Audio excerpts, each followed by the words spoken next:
going to sow a few Brussels today in a 12 pack, get some growing so we can get them planted out, and then we'll be able to harvest them somewhere between August and September.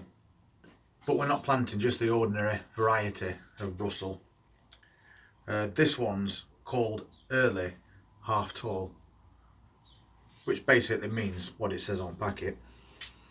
The plants themselves only grow to half the height of a regular Brussels plant, which is really good for people who have windy or exposed areas where they'll be planting, because as you know, if the wind gets up too much, and it could knock your Brussels plants over. But this is a dwarf variety, so it's beneficial in that respect, and they're also quite prolific plants as well, so you're going to get a lot of Brussels off one plant. So if we get some of these sown now, they'll be ready to plant out in mid-May. So we better get on with it. We'll get a bit of compost in this, we'll pop a few seeds in, and then I'll show you some that I've already got grown and what we're going to be doing with some of those as well. So I'm just going to water this in.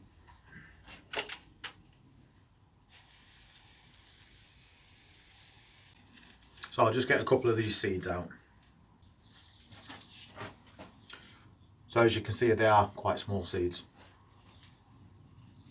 If you want to try some of these dwarf variety Brussels plants, I'll leave a link in the description where you can get your seeds if you want to order some.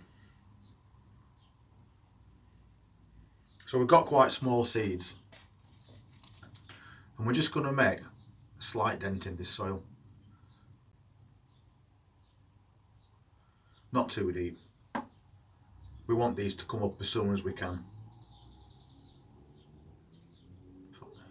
Germination on these seeds is 7 to 14 days, so it's not too long, and obviously they are cold hardy plants as well. So we're going to just put 2 seeds in each, because that way if one doesn't germinate then the other one will, but if both germinate then we can just take the stronger seedling.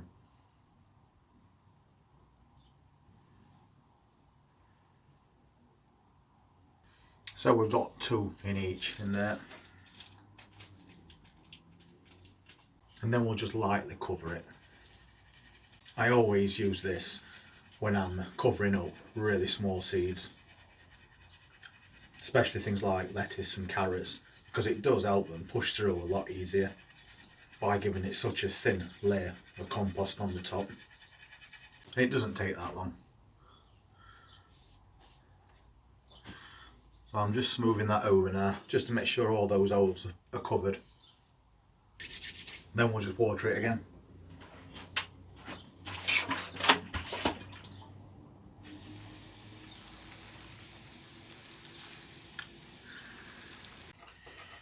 Then we'll pop a label in it so we know what these are. At this point of year, you're going to have lots of different bikes floating around, so the chance of remembering what you've put in one are going to be quite remote.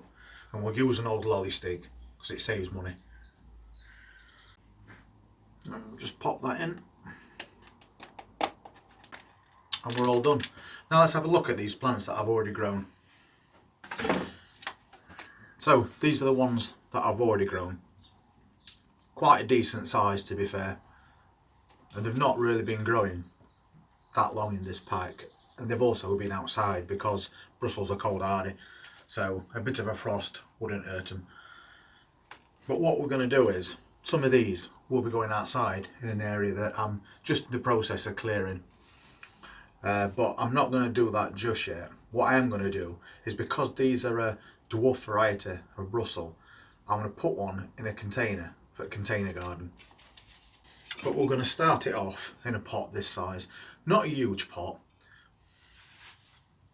but we can also move it on later, probably to something like this, which is a nice heavy weighted pot as well, just in case we do get a bit of wind. So as always, I'm going to put a bit of this rough stuff in bottom,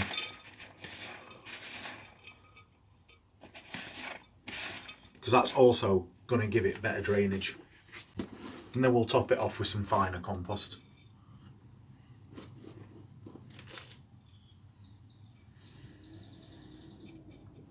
And when you're doing this, especially with Brussels plants, if you're going to put them into a pot to put outside, or whether you're putting them in the ground, make sure that that soil is really firm down. Don't plant them into a freshly dug area, because they will have no stability if they do get hit by a wind. So dig it first, let it all settle down, maybe compact it down a little bit with a rake, and then make your hole and put your plant in. And you can plant them quite young as well.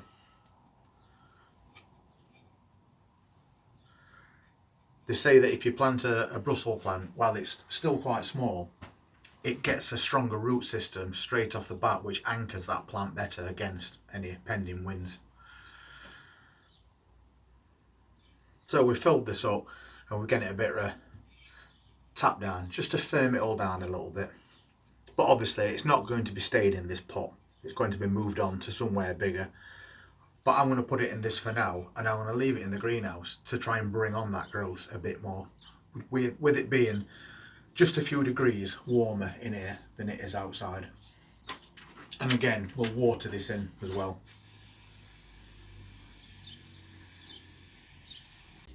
So I think they all look round about the same size, to be fair, these plants. So we'll just take this one from outside.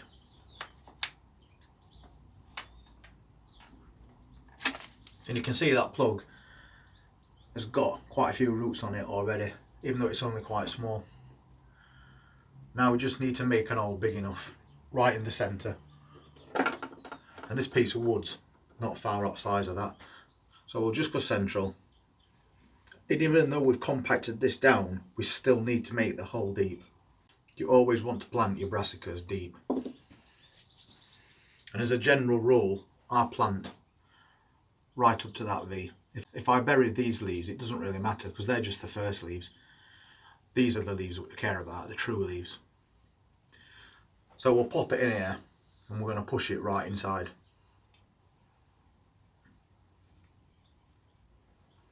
And you can see that that's really stable now. And again, make sure you're really firm around the outside. They don't like to be growing in loose compost.